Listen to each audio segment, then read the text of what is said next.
Okay, so in this video, I'll be solving example 2.3, and this is for figuring out the force on a submerged triangular surface. So the shape's a little bit more complex here, and let's get to it. Okay, so in this question, we have a triangular access port that must be provided in the side of a form containing liquid concrete. So using the coordinates and dimensions shown in that figure that's provided there, we need to determine the resultant force that acts on the port and its point of application. Okay, so we'll look at both methods again, and we'll start with method one.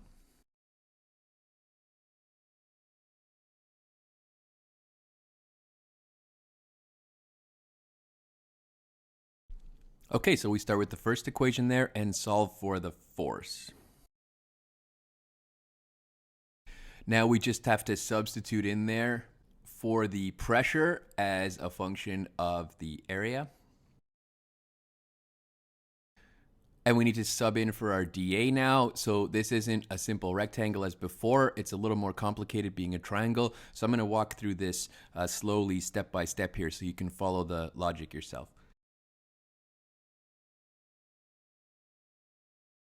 Now, if we're going to integrate this width times dy, we have to make sure that that width has its change of y built into it. So we've seen this come up a few times in the course now. These are some of the important concepts we're supposed to be learning in calculus. So the rectangle, the width doesn't change as the y-coordinate changes, but in this triangle, the width definitely changes as the y-coordinate increases. So I'll draw that out on the right-hand side here so we can see this really clearly.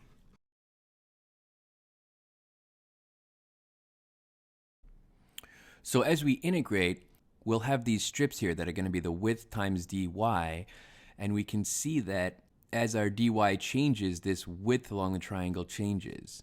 So how can we relate the changing width to correspond to its value as a function of the y-coordinate? So how can we write this width as a function of the y-coordinate? We can do a simple sketch here.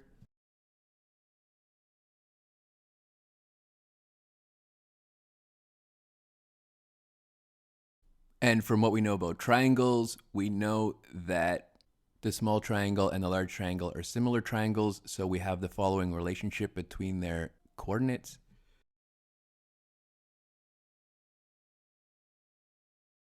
And we've rewritten that so it gives us our width value as a function of the y-coordinate. So now that that's taken care of, we can sub everything in and then solve here.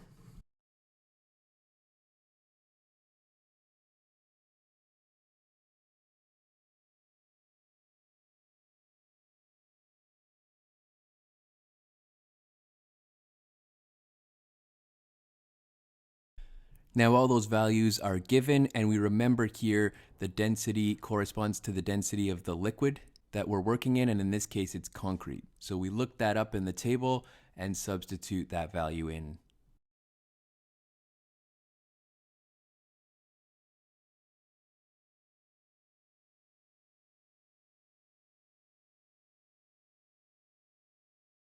Okay, and we can see again just how important it is to keep those units. These questions can get complex very quickly, so the unit is a great way to check that we've done everything correctly. So we can double check our answer there, but also so that we write our final units correctly. So that corresponds to 12.8 kilonewtons there. That's the magnitude of our resultant force.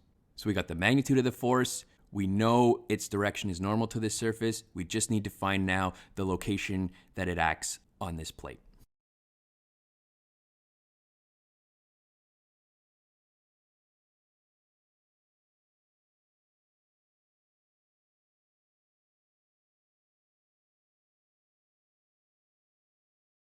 And the integral is very similar to that we just completed above, so we can just directly sub in for most of these terms here as I've shown. So I'll rearrange now so we can isolate for y prime, which is the y coordinate where this force is acting, and let's do that here.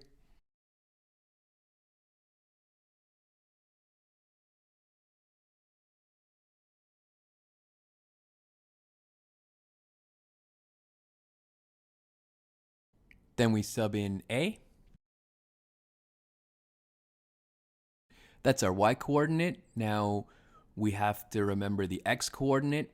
Again, we think that through, recognize that there's no variation in force across the width of this triangular plate, so the force must be acting in the middle of the triangle. Let's write that down.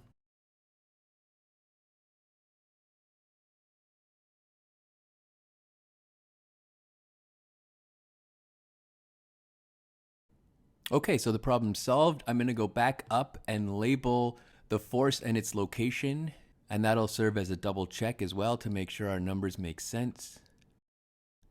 So the plate is 1.25 meters from top to bottom, and our force is acting a distance of 0.938 meters down. So it's roughly here. And it's normal to the surface, and that intuitively makes sense to us. It's near the bottom of the port surface, and because the triangle's wider at the bottom and the pressure is greater at the bottom, we do expect a lot more force to be acting near the bottom of this surface. So that checks out. Okay, now we can do it with method 2. And I've given you an example of the tabulated statics values for a triangle there. So we start by writing out our governing equations.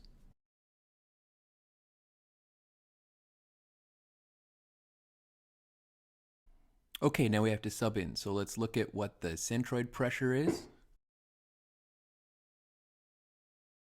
So to get the centroid height there, we look at our figure, and I'll sketch it out so it's clear. So the figure shows us the centroid's located a third of the height distance from the bottom, so h over 3. That means from the top down, which is our reference point, the centroid height is 2/3 of the h distance. And in our triangle, this height is denoted as a. So I'll sub that in. Now we just need the area, which many of us will remember is half the base times height. And I can go ahead and sub that in.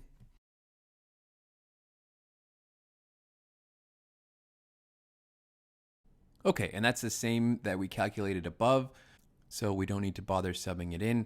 Let's do location now. I'll just scroll back up and circle it. So in this table, we have the centroid location denoted as the x prime value there, so we want the centroid one, so we take this top one here. As I mentioned, very important to know how to read these tables. Now we have all the values, so we can sub everything in for the y prime location.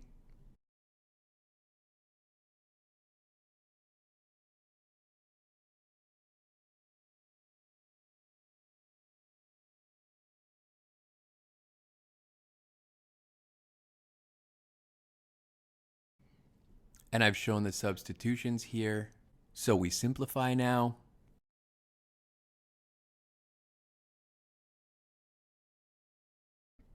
And again, that's the same value we had from method 1. So everything checks out.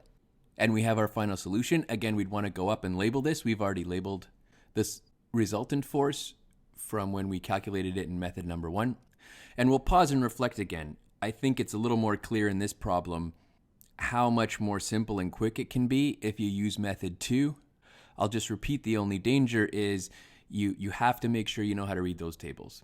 So if you're really comfortable reading those tables and you have a nice simple shape that's tabulated, go ahead and use method 2, but it tends to be personal preference. I tend to prefer method 1, even though it's slightly longer, just because I feel like the integrals are more reliable.